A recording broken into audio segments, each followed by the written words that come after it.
things that we do can really create the atmosphere and culture of our home. And another thing that I like to take into consideration with each of the seasons are the 5 senses. So what you see, what you hear, what you smell, what you taste, and what you feel.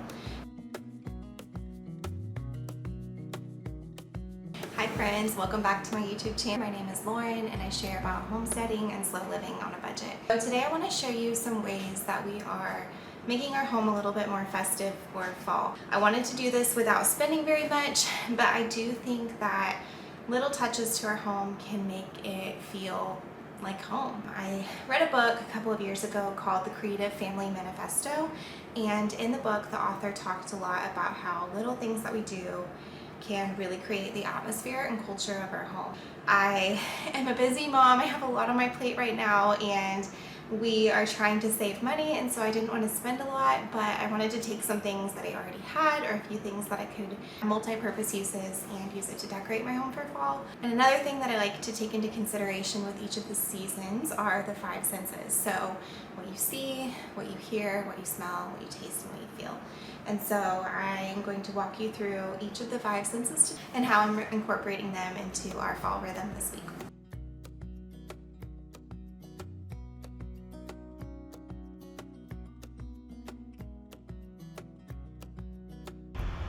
First up, I'm going to be showing how I incorporate the sense of taste into the fall season. So I mill my own flour most of the time, and these are soft white wheat berries from Azure Standard. I keep some of them in those gallon-sized glass jars in my pantry. Well, I don't really have a pantry, but on a shelf in my kitchen, and I keep the rest in 5-gallon buckets in my root cellar, and I needed to refill them because I have just been baking a lot more. So this is the Harvest Grain Mill by Nutri-Mill, and it grinds the wheat berries into fresh milled flour. Fresh milled flour has so many benefits, which you can read about in a blog post that I will link below. It has a lot of health benefits, cost savings, and the taste is really, really good. So I am going to be making a pumpkin spice Dutch baby, which is similar to a pancake, a little bit different texture. And so I am putting a lot of different spices. I will also put the recipe for this below for both home milled and regular flour. I have been baking with so much pumpkin recently. It's something that I know I absolutely love pumpkin flavored things. So this one was a favorite of everyone in my family, and I think we'll be repeating it several times this season. So the easiest way to mix the ingredients for a Dutch baby to get it really smooth is to blend everything in a blender. You don't have to, but I found that it's a lot quicker and easier than trying to mix it by hand. And if you're trying to get in more protein, or if you live on a homestead or have backyard chickens, Dutch babies are a great way to make a 1-pan meal. I guess you use the blender too, but you only cook it in 1 pan, and it is a great way to use up a lot of eggs and get some protein in.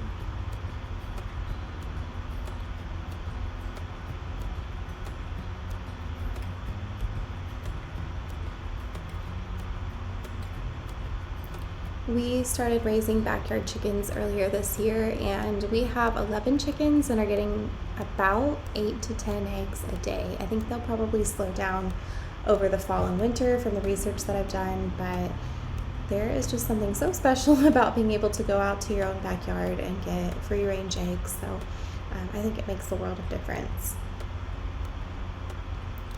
Okay, so I preheated the oven and melted 4 tablespoons of butter in the cast iron pan. I believe I'm using a 9-inch pan. Maybe it's an 8-inch. I don't know. It's around that size, and it works really well with this recipe. And I store all of my cast iron pans in the oven because I don't have anywhere else to put them. So you're just going to pour the batter directly into the cast iron pan with the butter and bake it for 20 minutes. So easy, so good.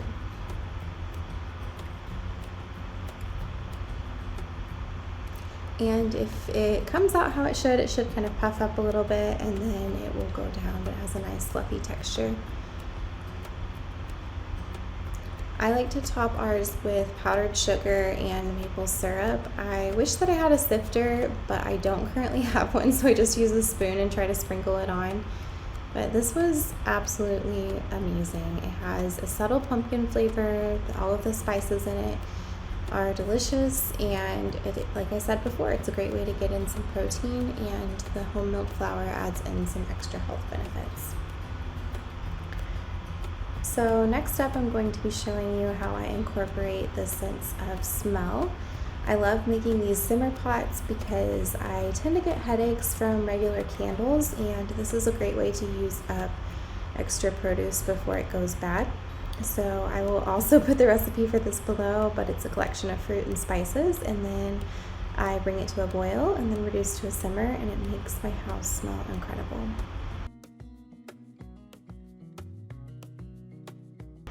The next of the 5 senses that I'm going to show you how I incorporate is feel.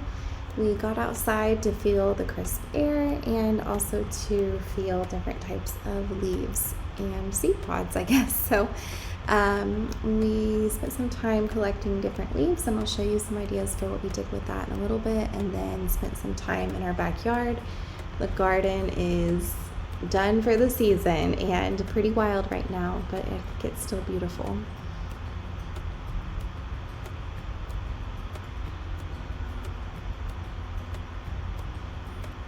And this is our cat, Daryl. She's been with us for a long time. So there's several things that you can do with leaves if you take your kids on a nature walk, and one of them is a little leaf man like this, which I'll talk about in a little bit. One of the ways that I'm incorporating sound is through reading fall-themed books to my kids. So I picked this one up from our local library, and it's called When Green Becomes Tomatoes, and it has poetry for each of the seasons.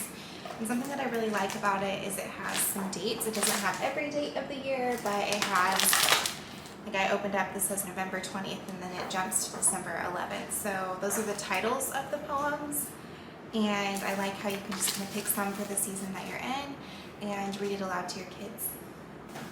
Another favorite that we picked up recently was called We're Going on a Leaf Hunt, and this is just a really fun book, and we read it this morning, and then we went on our own leaf hunt, and it talks about a couple different types of trees. I think hickory, I don't remember what else. This morning was a long time ago, but it talks about different leaves and helps kids begin to identify them and just makes it really fun. And so we read that this morning. This is one that we read every single year. When I was teaching first grade, I used to read it to my students. It is called Leaf Man, and the artwork in it, I think it's made up of, it looks like real leaves that were turned into little leaf men. One idea is that you could sort leaves by type, you could sort by color, you could create a leaf man. There's so many different possibilities for things that you can do with this book and with going on a leaf hunt. Another way that I also incorporate sound is through music. I have not made my own fall playlist because I have not had time, and I am not feeling that creative. I'm not very well versed in music. But I'll just say, like, we have a Google Home, and so we'll ask it to play fall music. Today it was some like nice classical piano, which was very calming. So, but yes, I think just having little things like that really make a difference with the atmosphere of your home.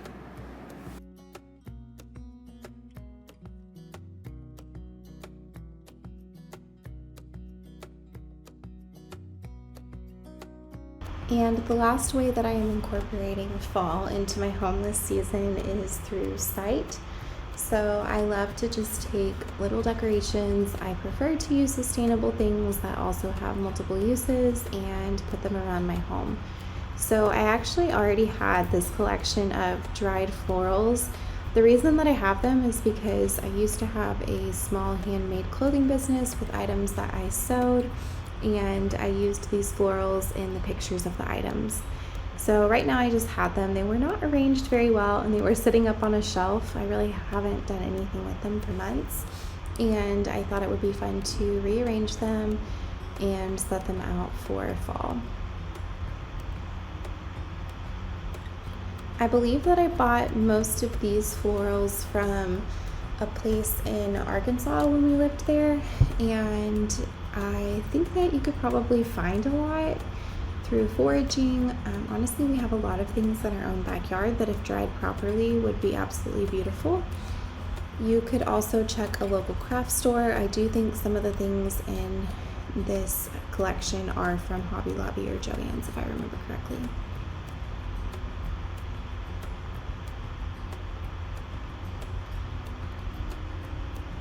I'm not somebody who likes to go overboard with seasonal decor, but I do think it is really special and meaningful, and it's something that my kids really enjoy too and can kind of help teach them about the different seasons.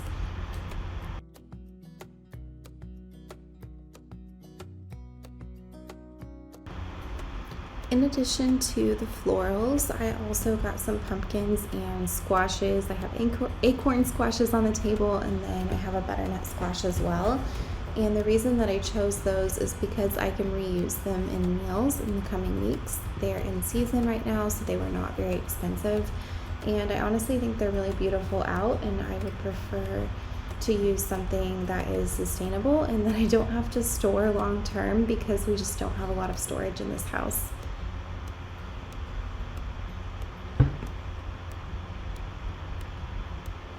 And here are a few of the details of things that I put around my home and all of our eggs.